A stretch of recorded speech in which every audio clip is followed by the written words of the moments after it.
Mis queridos, les voy a contar algo que aún me tiembla en las manos cuando lo recuerdo, pero que al contarlo me siento más ligera. Esta es la historia de cómo aprendí a coser mi propia vida, puntada a puntada, después de que alguien creyó que podía deshacer lo que yo había tejido con años de ternura. Si te quedas conmigo hasta el final, si te gusta lo que oyes, suscríbete al canal, deja un like y cuéntame en los comentarios de dónde me estás viendo. Así sabré que estas historias llegan a otras manos que necesitan escuchar que sí se puede volver a empezar. Era 1962 y mi pueblo olía a café recién hecho y a jaspeadas tardes de jacaranda. San Miguel no era grande. Tenía la plaza con su kiosco, la iglesia donde íbamos cada domingo, la tiendita de Doña Inés y la fábrica de textiles al borde del arroyo donde trabajé desde que aprendí a enhebrar una aguja. Yo tenía 19 años cuando Antonio me pidió que nos casáramos bajo la sombra de una jacaranda que hoy todavía, cuando vuelvo, me parece más vieja que yo. Nos casamos con la foto de la boda en la sala de la casa que él heredó de sus padres, un cuadro con nuestras manos tomadas, la sonrisa nerviosa mía y el traje de Antonio. La foto tiempo después quedó boca abajo en el mueble. No supe cuándo ocurrió eso, pero su visión todavía me encoge el corazón. Antonio era hombre de palabra cuando le convenía. Pronto fue voceado como buen trabajador en la fábrica. Tenía maneras con los de la cantina y una facilidad para sonar importante en la plaza. A mí me gustaba su risa, su forma de acomodarme el cabello cuando me enredaba en la cocina. Me gustaba también coser. Desde que era niña, con la Singer de mi madre, yo sabía que la tela era mapa de futuro. Con buen corte y paciencia, una pieza sencilla se convertía en vestido que daba confianza. Llevé esa costumbre al matrimonio, vestidos para mí, para Mariana cuando nació, para José Carlos y Roberto cuando crecieron. La máquina era mi compañera y mi confesora. En las noches en que Antonio se echaba a dormir cada domingo después de la misa, era costumbre en nuestra casa que después de la misa nos detuviésemos a platicar en la sala, a tomar café y a reposar la tarde. Yo me quedaba a coser y a pensar en qué camino tomaría la vida. Al principio, sus siestas dominicales me parecían un descanso merecido. Él volvía de la misa con el traje planchado, la cara aún con olor a colonia dulce y el ademán de quien ha pagado su deuda con Dios. Se acomodaba en el sillón con la radio apagada y cerraba los ojos, y yo aprovechaba para ordenar la casa, planchar la ropa del trabajo y coser los dobladillos. Con el tiempo, esa costumbre se volvió un vicio extraño. Ya no eran siestas apenas, eran atardeceres enteros en que la casa solo tenía mi respiración y el zumbido de la máquina. La gente comenzó a decir en voz baja que Antonio siempre tenía sueño los domingos, que prefería dormirse y dejarme sola en la sala. No quise darle importancia. Uno ignora las pequeñas grietas hasta que se vuelven grietas grandes. Las señales se fueron acumulando con la sutileza de una costura mal hecha. En la mesa había vasos con huellas que no eran de café, un pañuelo con aroma distinto que no pertenecía a ninguna mujer conocida, conversaciones a teléfono en el patio que Antonio trataba de ocultar con la voz bajo. Lo más doloroso fue cuando una vecina, doña Matilde, vino a traerme pan y con ojos que eran cuchillos me dijo: «Teresa, vi a Margarita con tu Antonio en la calle de la fábrica, se besaban junto al muro». Margarita era amiga de mi cuñada, una mujer delgada, siempre con rímel marcado, que ayudaba en la fonda los sábados. Yo la conocía de vista, de las fiestas del pueblo y de las veces que había llevado frijoles en paquete a la casa cuando mi madre enfermó. No quise creerlo, por orgullo más que por esperanza, pero la sospecha se enredó como hilo suelto en mi costura. No soy mujer de escándalo, prefiero resolver las cosas con la cabeza fría. Durante semanas miré más de lo que hablaba, guardé los recibos de la tienda, seguí contando monedas aunque el peso en la bolsa me doliera. Para mí, la dignidad era una tela que no se rasga sin razón. A los los niños no les dije nada. Mariana tenía 8 años y se le notaba en las manos el empeño de levantar la falda cuando jugaba para que no la pisaran. José Carlos tenía 10 y se le notaba en la espalda el esfuerzo por ser hombre antes de tiempo. Roberto era apenas un bebé que olía a leche y a paz.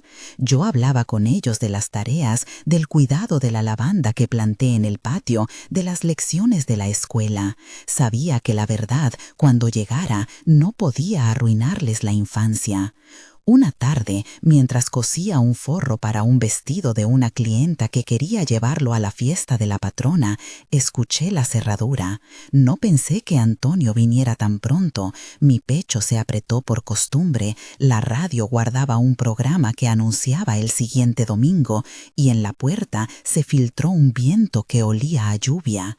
Le imaginé cargando su morral, la figura recortada contra la luz. Eran las 5:30.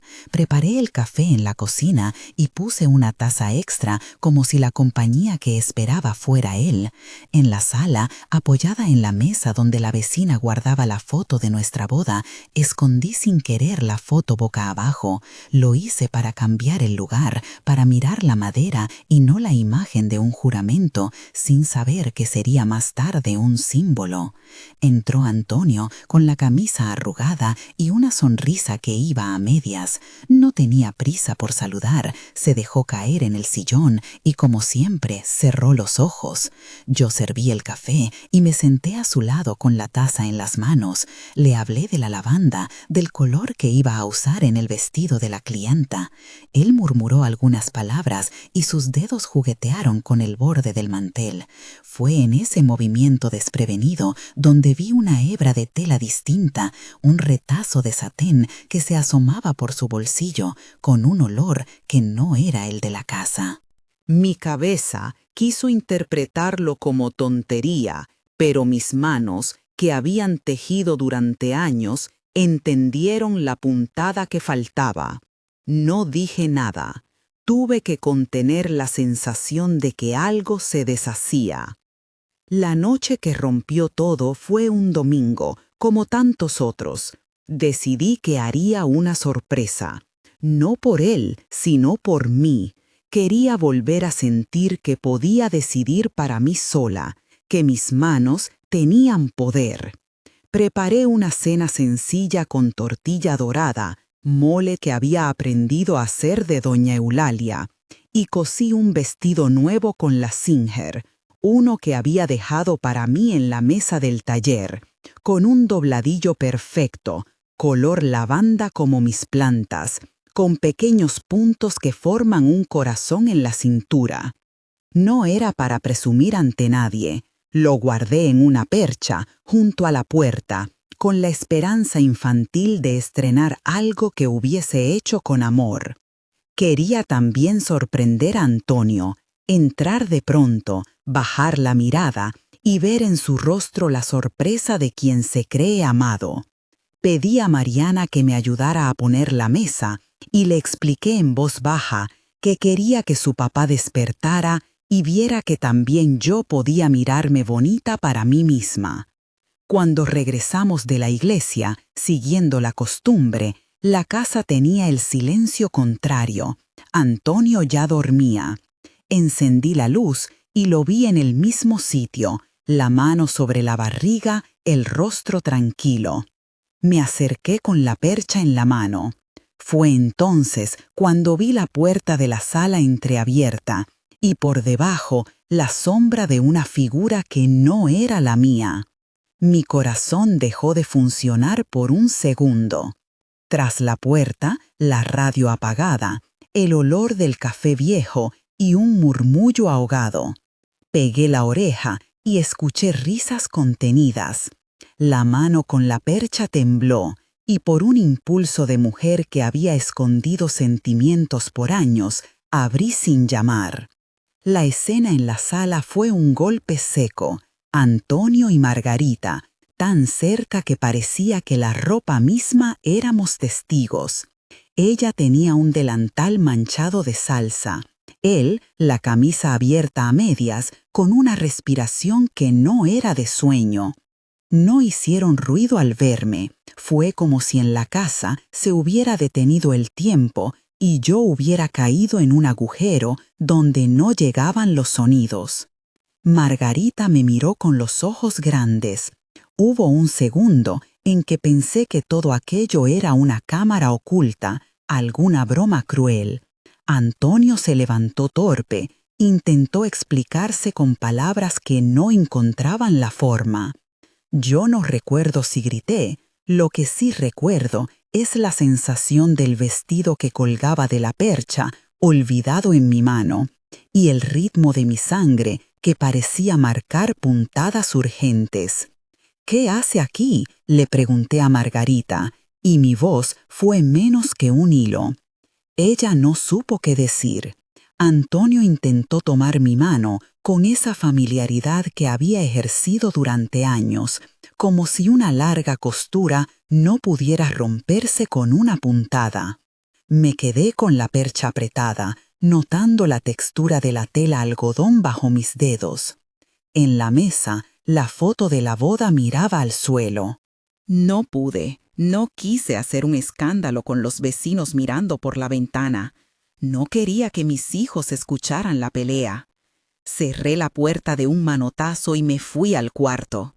Me tiré en la cama y empecé a llorar sin ruido, como quien riega la tierra esperando que algo brote.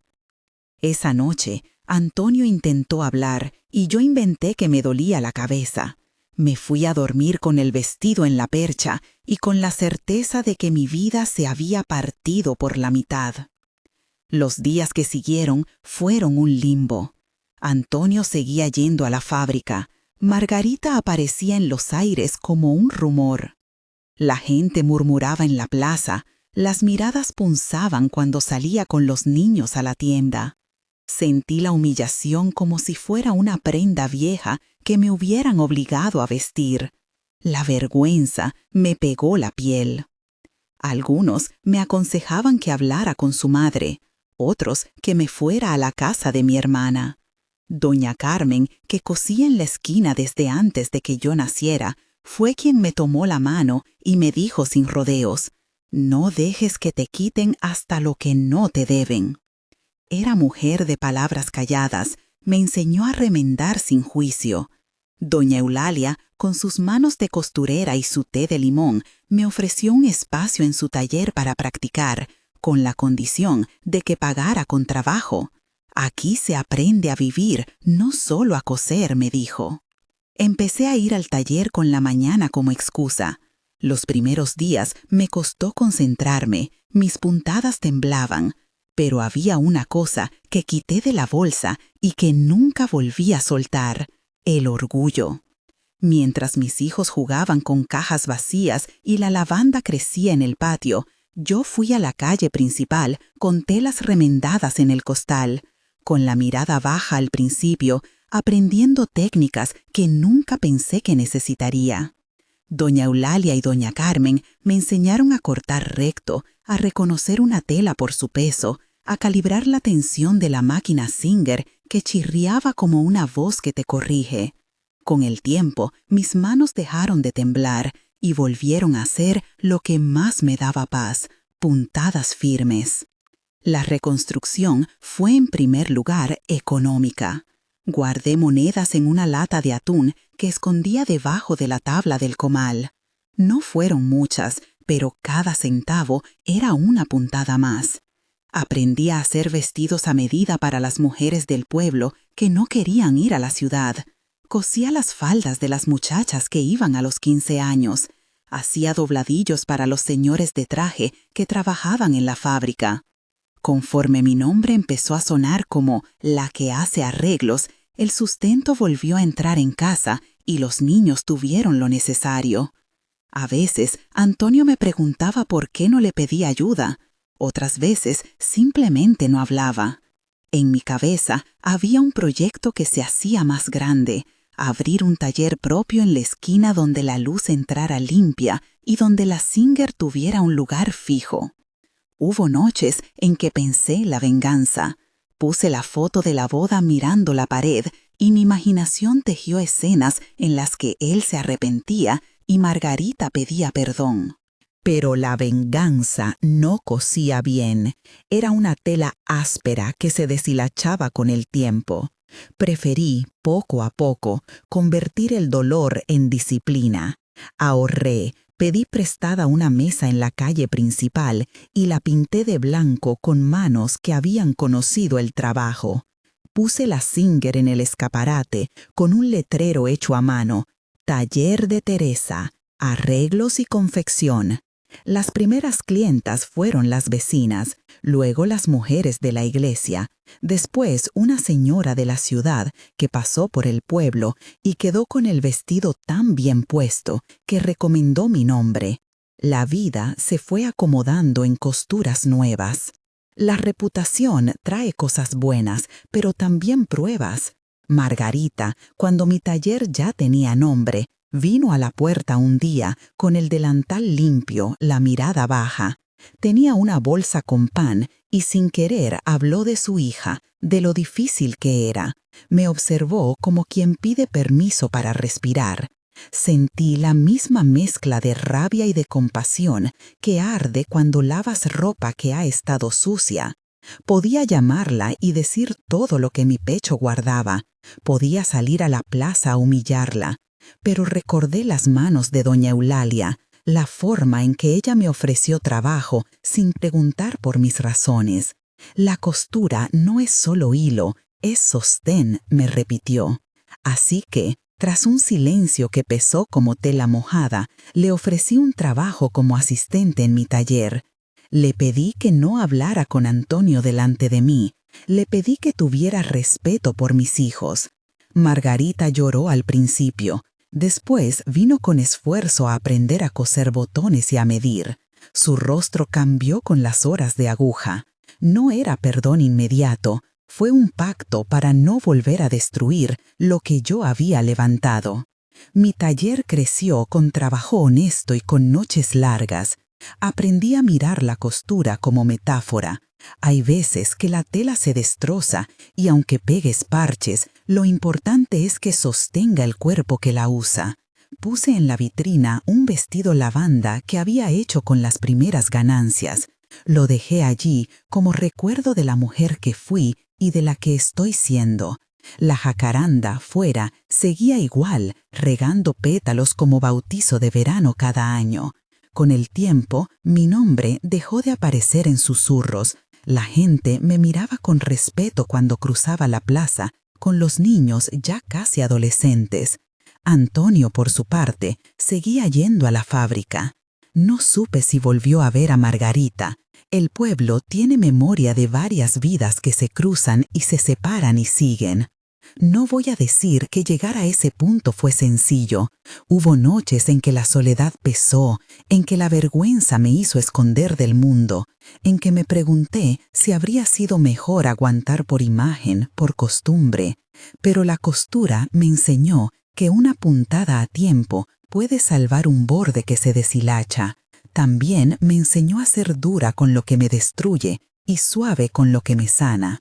Con lo que aprendí, abrí puestos de trabajo para otras mujeres que necesitaban sostén, mujeres que habían conocido el despido o la burla. Puse avisos en la puerta que decían: aprenda oficio, no se necesita experiencia, solo ganas. Doña Carmen y doña Eulalia vinieron a coser conmigo, y juntas creamos algo que era más que un taller, un refugio donde las historias se contaban mientras se enhebraba la aguja. Una vez, muchos años después de que Antonio se durmiera cada domingo, lo encontré en la puerta del taller. Estaba más viejo, con canas en la sien y una mirada que decía lo que nunca dijo en palabras: pena. Se acercó y por un instante me pareció un joven otra vez. Le di la mano y le ofrecí un vaso de agua. No hubo reconciliación romántica. Hubo un acuerdo tácito. Él tenía su camino y yo el mío. Le dije, sin aspereza, que la casa no era la misma y que mi vida había aprendido a sostenerse por sí sola. Él asintió y se fue sin rencor aparente. No sé si se arrepintió realmente. No necesito que lo haga.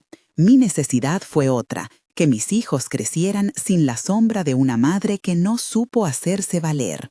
Hoy, cuando me siento bajo la jacaranda, con las manos manchadas de hilo, miro la foto de la boda que ahora cuelga erguida en el taller. No porque todo haya vuelto a ser, sino porque la memoria merece sitio. La lavanda en el patio huele a calma y a trabajo bien hecho. La Singer sigue ahí, un poco más vieja que yo, pero fiel. Si veo a Margarita en la calle y la miro, lo hago con la claridad de quien sabe que cada quien carga su historia.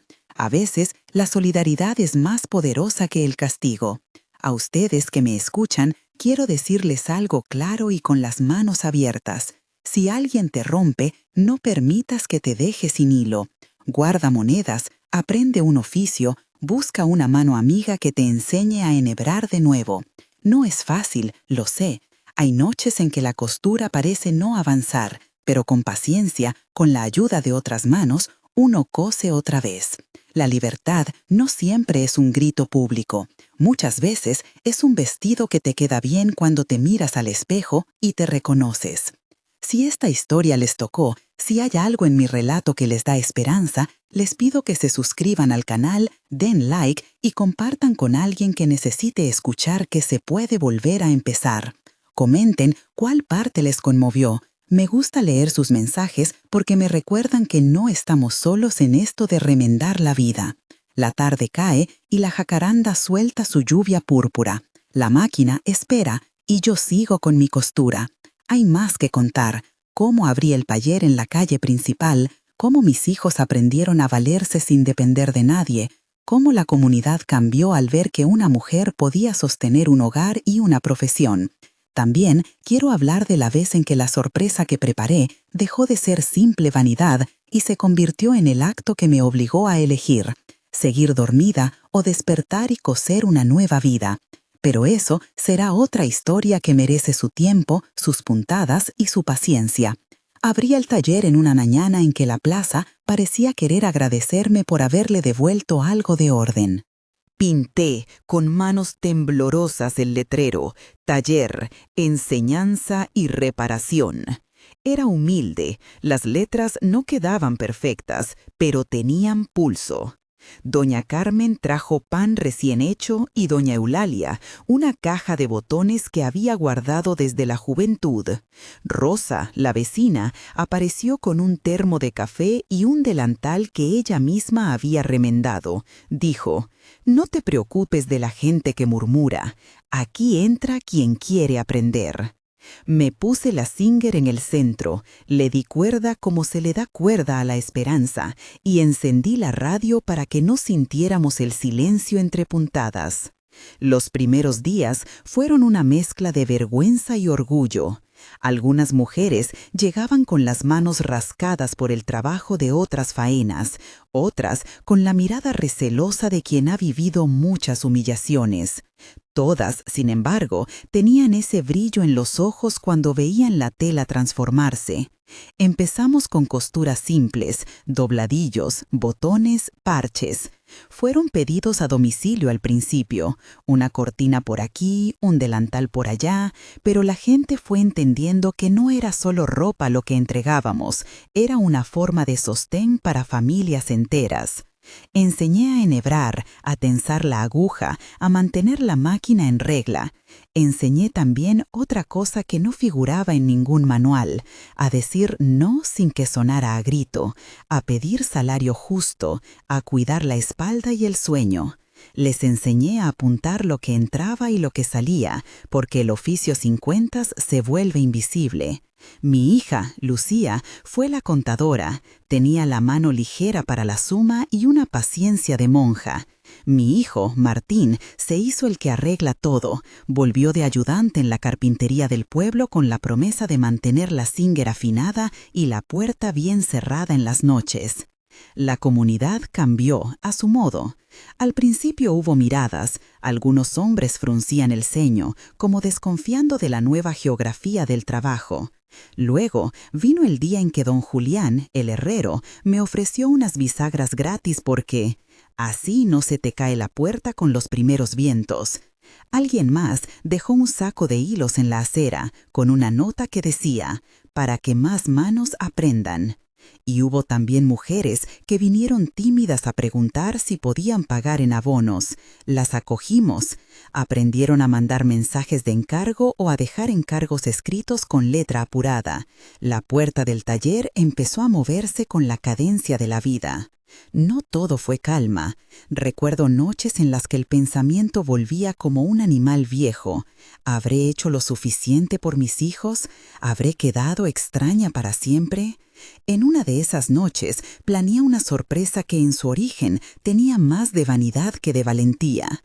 Pensé que si podía ponerme un vestido hermoso, uno hecho por mis manos, impecable, tal vez podría recuperarme a mí misma en la mirada de quien alguna vez me llamó suya. Compré una tela lavanda, fina, como la que tenía en la vitrina. La corté y la cosí en la soledad de la madrugada, con la Singer murmurando como una confesión. El vestido, cuando estuvo terminado, era hermoso, sencillo, ceñido en la cintura, con vuelo el suficiente para que mis pasos sonaran distintos. Lo colgué en la ventana del taller como si fuera un faro para algo que yo misma no sabía nombrar. La idea era simple: vestirme y salir a la calle, caminar como se camina cuando se quiere recuperar un lugar y que la mirada de quienes me conocieron de otra manera me encontrara. Pero el objetivo mutó en algo más grande la mañana en que Carmen propuso juntar a las vecinas y hacer algo público. «Si vas a ponerte eso», me dijo ella, «¿por qué no mostrar lo que haces? Hagamos una pequeña muestra en la plaza. Que la gente vea que no eres la mujer que se quedó en la esquina, sino la que mueve las manos». Lo propuso sin dramatismo, como quien coloca una aguja en la tela. Y así se fue tejiendo. Invitamos a costureras vecinas, a madres que querían vestidos de comunión para niñas, a jóvenes que necesitaban aprender a ganarse el pan. La tarde de la muestra amaneció con la jacaranda en pleno derroche. Los pétalos formaron un corredor púrpura desde el taller hasta la plaza. Montamos mesas, extendimos manteles y palmas como si fuéramos a celebrar una boda colectiva. Lucía colocó etiquetas con precios y tiempos de entrega. Martín levantó un cartel con el horario y el lema que Carmen había inventado en un descuido de ternura: «Cose quien aprende, vive quien trabaja». Había nervios, sí, pero el nervio tenía la forma de esperanza, no la de miedo paralizante. La gente llegó, primero las amigas y las mujeres del barrio, luego curiosos que querían ver qué hacía la mujer que se había atrevido. Antonio pasó sin anunciarse. Lo vi al borde del gentío, con la corbata ya desatada, mirando como quien mira una escena que lo atraviesa desde afuera. Margarita también estuvo, cruzó la plaza despacio, con su bolsa de la compra, y evitó el encuentro frontal. No quise que la presencia de ambos marcara la tarde. Había puesto la mesa para un propósito diferente. Me cambié por última vez detrás de la Singer y salí al sol con el vestido que había cosido para mí, pero que ahora llevaba los nombres de otras manos.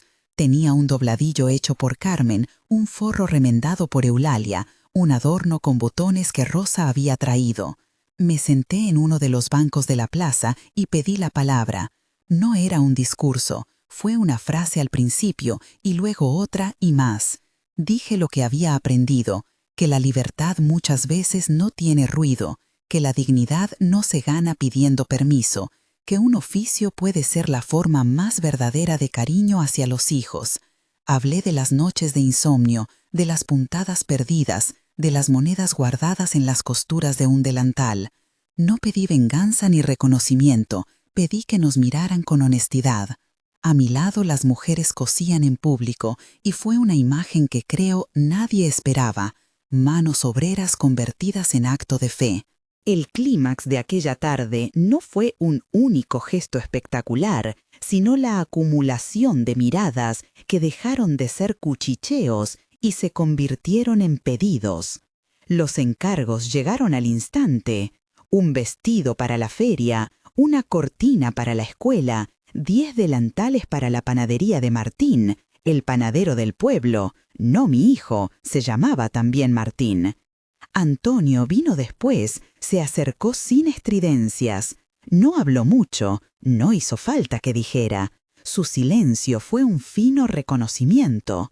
Lo que sí sucedió fue algo que me conmovió. Margarita me miró largo rato, y en esa mirada hubo una confesión sin palabras. Nos saludamos como dos personas que comparten un pasado común y un presente irreconciliable. No hubo dramáticas reconciliaciones ni gestos grandilocuentes. Hubo, en cambio, una paz seca, como la de quien aprende a convivir con la historia. La muestra consolidó el taller. No fue la revolución de un día, pero marcó un antes y un después. La gente empezó a enviarnos encargos desde pueblos vecinos. Una maestra pidió uniformes para sus alumnos y por primera vez desde que abrí la puerta pude pagar la electricidad sin dejar de comer. Las mujeres que aprendieron conmigo empezaron a enseñar a otras y así el círculo se hizo red. Abrimos un banco de hilos, una pequeña biblioteca con manuales viejos y revistas de costura. Cada tanto me siento y cuento las agujas. Me gusta saber cuántas hemos gastado.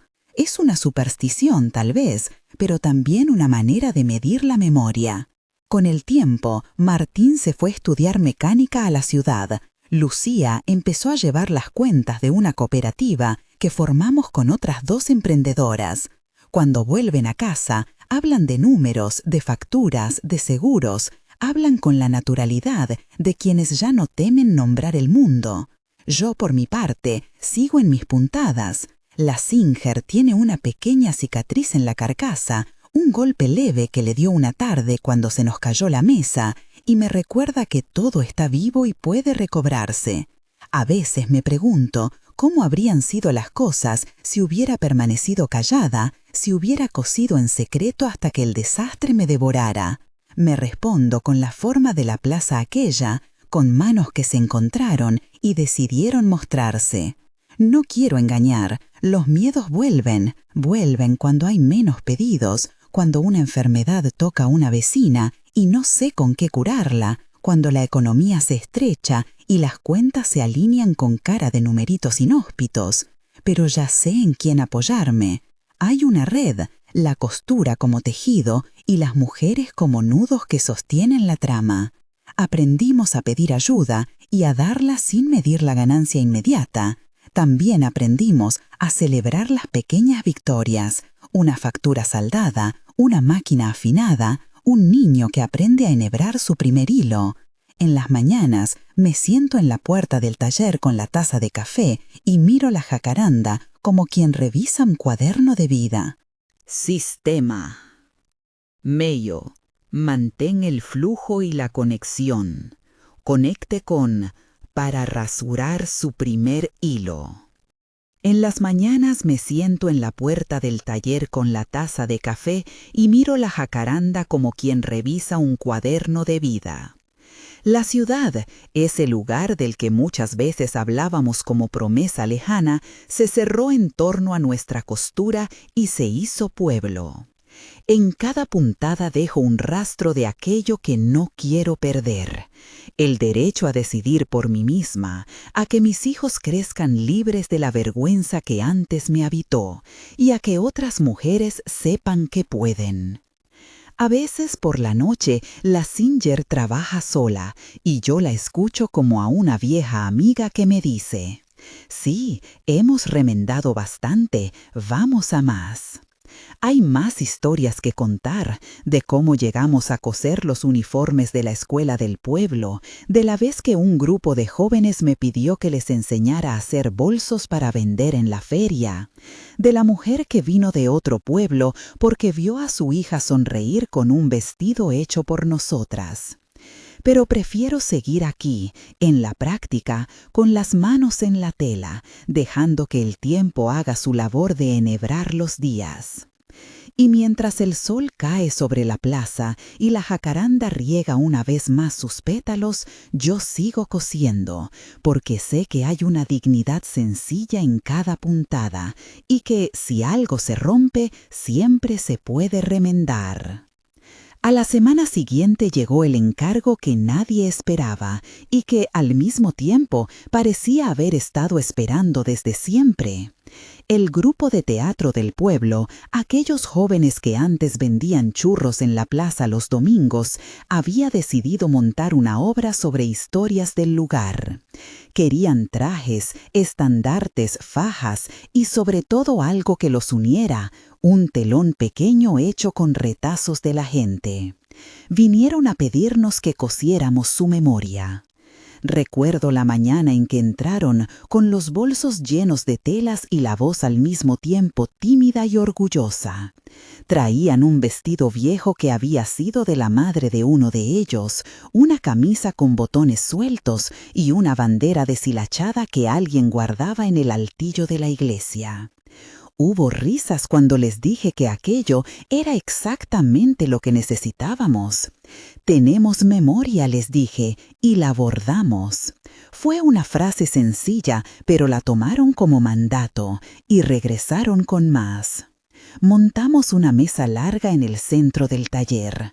Lucía organizó los materiales como si fuera un ritual, telas por color, hilos por textura, botones alineados como pequeños soles.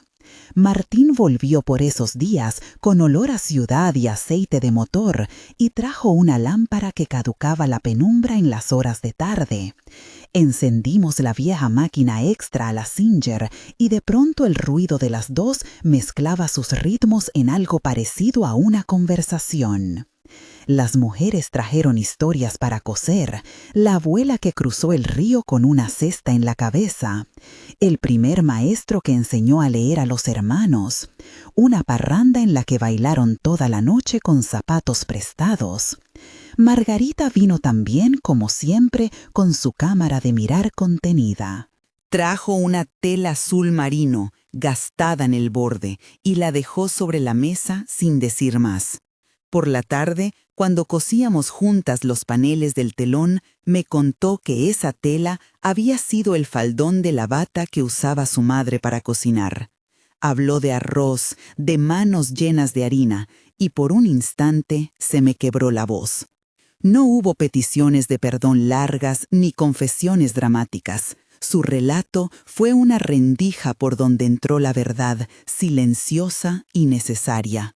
Yo le puse una puntada más apretada al borde de la tela y pensé que ese gesto bastaba. El telón quedó como una colcha gigante de nuestro pueblo. Había pedazos de vestidos, de camisas, retazos de cortinas, un paño de cocina y un trozo de la bandera del ayuntamiento, no por pompa, sino porque alguien lo había guardado después de una fiesta.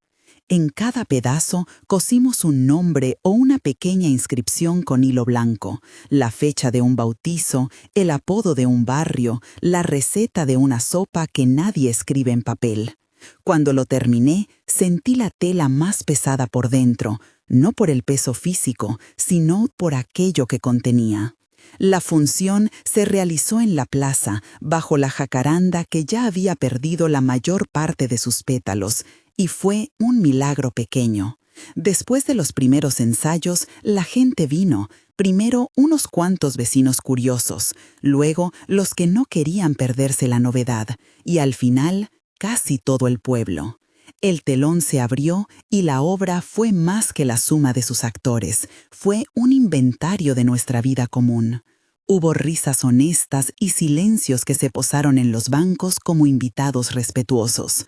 Cuando la última escena terminó y el telón descendió, los jóvenes se llevaron las manos a la boca como quien protege algo vivo, y el aplauso llegó a la vez que alguna lágrima.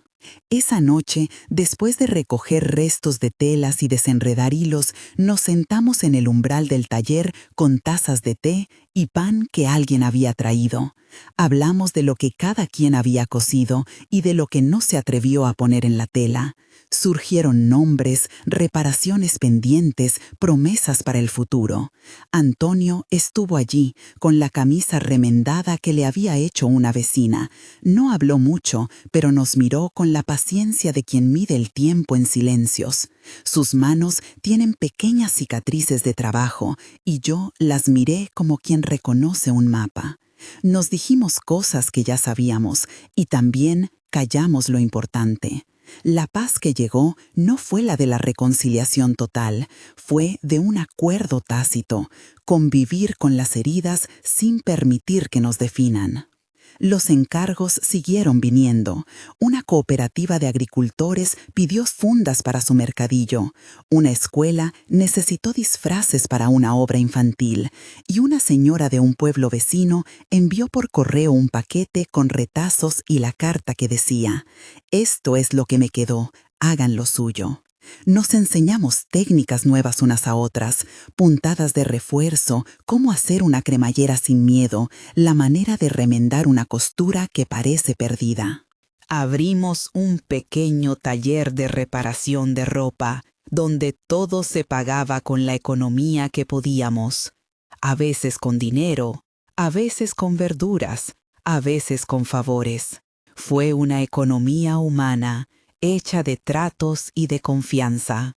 No todo fue calma. Hubo un invierno en que la lluvia no daba tregua y los pedidos escasearon.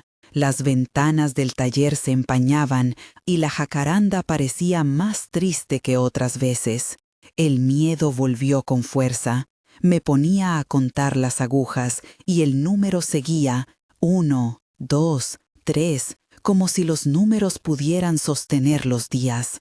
En una tarde particularmente fría, la señora Rosa, esa mujer que siempre trae hilos de colores, vino con la voz entrecortada y me dijo que su nieto estaba enfermo y no podían pagar el traslado a la ciudad.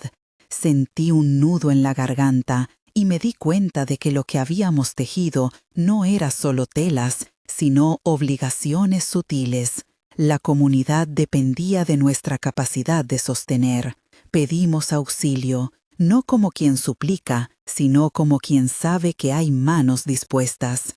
Martín organizó una pequeña colecta entre los amigos que todavía tenía en la ciudad. Lucía habló con la cooperativa y consiguieron un transporte que no costó tanto como parecía. Aquel niño se curó. No por milagro espectacular, sino por la suma de pequeños actos que se llamaron socorro. Hay mañanas en que me pregunto por el tiempo que se irá sin que yo lo note. Tengo manos que ya tiemblan un poco al enhebrar hilos muy finos y me obligo a mirar de cerca las costuras para corregir falta de vista con paciencia. A veces sueño que las agujas se multiplican y que hay una red inmensa de talleres con nombres diferentes, todos cosiendo algo parecido, el presente. Sueño con profesores que enseñan corte y confección en la plaza, con una feria permanente donde cada quien vende lo que sus manos aprendieron a crear. Lucía, cuando yo le digo esto, me responde con la seriedad de quien administra sueños y realidades. Paso a paso, madre. Y yo le creo, porque la confianza que tiene en los números no ha matado la ternura que la habita.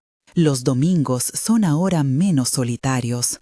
Aún hay conversaciones ásperas en la cafetería de la esquina y todavía se discuten los mismos temas de siempre, pero también hay jóvenes que me preguntan cómo se hace un sobre con doble costura o cuánto hilo necesito para un vestido. Me siento más vieja cuando me preguntan si me pueden llamar vieja y respondo con una sonrisa: sí, pero de las que cosen. Me gusta que me reconozcan por lo que hago. Una tarde llegó una carta con un sello extranjero. Era de una mujer que había emigrado hacía años y que ahora escribía para agradecer. Decía que había encontrado un bolso que una de nuestras aprendices había hecho y que al abrirlo encontró una pequeña nota cosida, hecho en casa. La mujer contaba que esa nota la había acompañado como consuelo durante un tiempo de soledad en otro país y que ahora, al volver por vacaciones, quería visitarnos. Vino con 2 maletas y una sonrisa que parecía más un puente que una expresión. Trajo historias de ciudades llenas de ruido, pero también trajo telas de colores que en su país eran baratas y aquí eran una novedad. Ofreció enseñar un punto que se hace con los dedos y que engrosa los bordes de una tela para que duren más. Aprendimos aquello en una tarde y la enseñamos a otras. El taller se volvió un lugar de paso. Vienen y van manos, cuentas que debemos, máquinas que se afinan y luego se quedan. A veces por las noches me cruzo con la Singer y la acaricio como se acaricia a un animal doméstico que ha vivido contigo. Le limpio la pesa, le sacudo un hilo enredado y cuando la dejo me parece escuchar en ella una frase: continúa. Pero no siempre la obedecemos por impulso. A veces los cuerpos piden descanso y los tejidos piden tiempo. Aprendimos también a cerrar la puerta sin culpabilidad, a tomarnos una tarde para mirar la plaza y reconocer el trayecto que hemos hecho. Hace poco, una niña de ojos grandes, se llama Ana, vino a aprender porque su madre trabaja lejos y ella pasa las tardes sola. Le di una aguja de plástico para que no se lastimara y le enseñé a hacer una puntada simple. Ana puso tal atención que parecía que aprendía a descifrar uno de esos mapas antiguos. Cuando logró hacer una costura recta, soltó una risa que me dejó feliz como quien encuentra un tesoro. Empezó a venir todas las tardes y se convirtió en una presencia luminosa. Recoge las tijeras, barre el piso, responde a las preguntas con una seriedad que su edad no exige. La hice mi alumna sin formalidad y me enseñó de nuevo la alegría de las cosas pequeñas. A medida que el año avanzó, pensé en dejar por un momento las cosas tal como estaban y escribir la lista de las que faltan: una puerta que cerrar mejor, un toldo para la lluvia, más libros en la biblioteca. Pero luego me distraía un parche mal hecho o una cremallera que no encajaba y terminaba olvidando la lista. Prefiero la práctica a la planificación exhaustiva. Prefiero ver cómo una tela adquiere forma entre las manos y se vuelve vestido, falda, delantal o bandera. Esa transformación me sigue pareciendo un acto de magia. En las noches de verano, cuando la plaza olvida su ritmo y la luna pone cuidado en los techos, me siento con la ventana abierta y escucho la bulla lejana, risas, un perro que ladra, el metal de una bicicleta. A veces alguien toca la puerta del taller, un niño que pide hilo, una vecina que trae pan, un viajero que perdió su sombrero. Abro y recibo. La costura se ha vuelto también puerta. No sé cómo terminará todo esto. No sé si llegará un día en que deje de coser o si las manos seguirán encontrando razones para juntarse alrededor de una mesa. Lo que sí sé es que cada vez que alguien entra y me pide que cosa algo, no solo remiendo tela, remiendo la forma en que miramos el mundo. Mello, mantén el flujo y la conexión. Con fajas, trajes y telones que cuentan historias, sigo enlazando puntada tras puntada. Hay días en que me sorprendo riendo sola al doblar un paño y hay otros en que mis ojos buscan consuelo en el café. La vida del taller no es recta, tiene curvas, paradas, atajos. Pero en cada costura se reconoce el mismo gesto, la voluntad de recomponer. Y mientras mis manos aguanten y la Singer siga con su pequeño latido, habrá alguien dispuesto a coser las sombras para que la gente pueda volver a ponerse de pie y, al menos, verse en un espejo con ropa que les deje dignidad. La noche cae y, aunque mañana habrá trabajo y también preocupaciones, cierro la máquina con cuidado y apago la luz de la mesa. Miro la puerta un instante y pienso en las agujas contadas que duermen en mi cajón. Me sonrío como quien se despide de una compañera de viaje y camino hacia mi casa con la sensación de que en algún lugar cerca los hilos ya están tejiendo el día siguiente. A la mañana siguiente el aire venía tibio y con olor a tierra. La jacaranda todavía guardaba gotas de un sueño reciente. Abrí la persiana del taller y dejé entrar el día como se deja entrar a un huésped conocido, despacio, con cuidado de no despertar a nada que aún duerme. La Singer esperaba en la mesa, envuelta en su paño. Le quité la funda como se desentierra un objeto querido y la hice andar con unos golpes livianos en el pedal.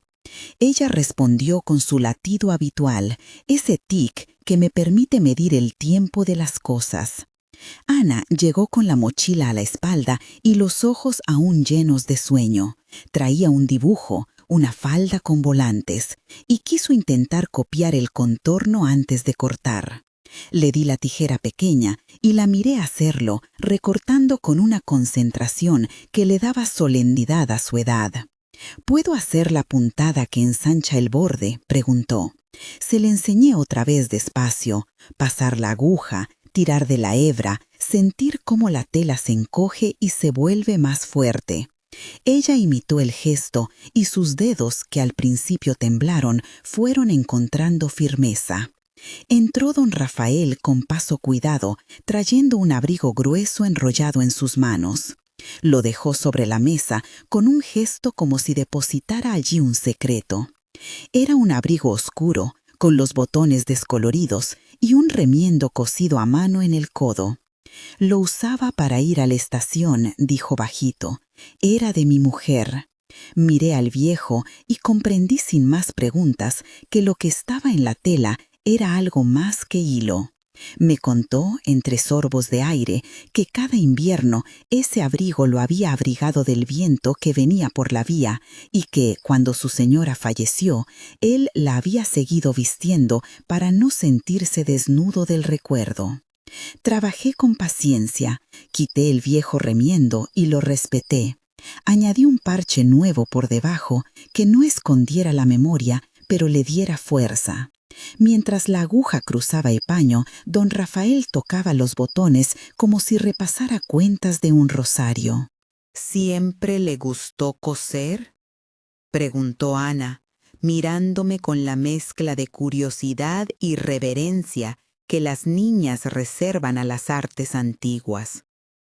Me gusta recomponer lo que se ha roto, le respondí.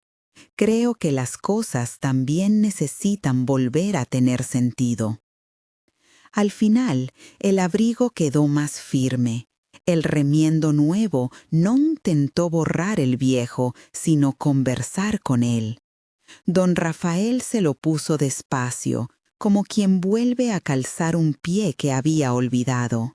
Se miró en el cristal de la vieja vitrina y sonrió, una sonrisa que parecía desprenderse de algo que había pesado por años. Antes de irse, me preguntó si podía enseñarle a hacer una puntada simple. Nunca es tarde, dije, y le ofrecí una aguja. Se quedó unos minutos, torpe y alegre, y se marchó con el abrigo apretado al pecho y la promesa de volver el jueves. El taller se llenó de sonidos, la Singer, las voces cortas, el roce del papel de patrones, el golpe lejano de una carretilla en la calle.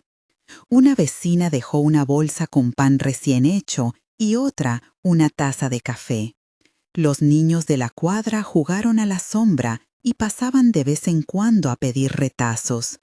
Todo se movía con la calma de una costura bien hecha. No importa cuánto prisa haga el mundo afuera, aquí hay tiempo para recomponer.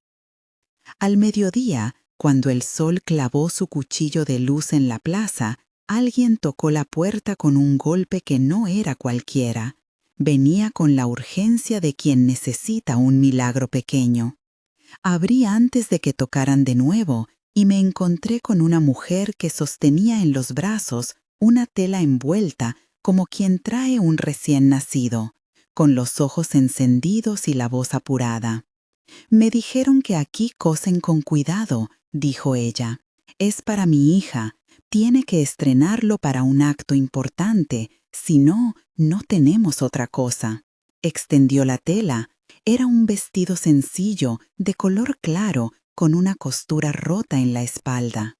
Miré el tejido y sentí que en esa rotura estaba la misma petición que había oído tantas veces: dignidad, urgencia, esperanza.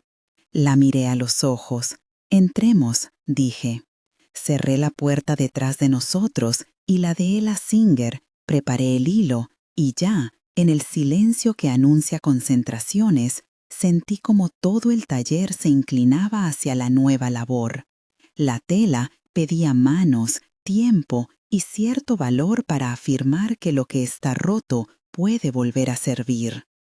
Mientras colocaba la tela bajo la aguja, pensé en las agujas dormidas en mi cajón y en las muchas manos que habían pasado por la mesa. Cada una había dejado una huella, pequeña o grande, y todas juntas habían hecho de ese sitio algo más que un taller, un lugar donde la vida, a pesar de sus desgarros, seguía presentable. La máquina comenzó su trayecto y con cada puntada la tela se acercó un poco más a su razón de ser. Afuera, el mundo seguía con su barullo. Adentro se tejía una respuesta.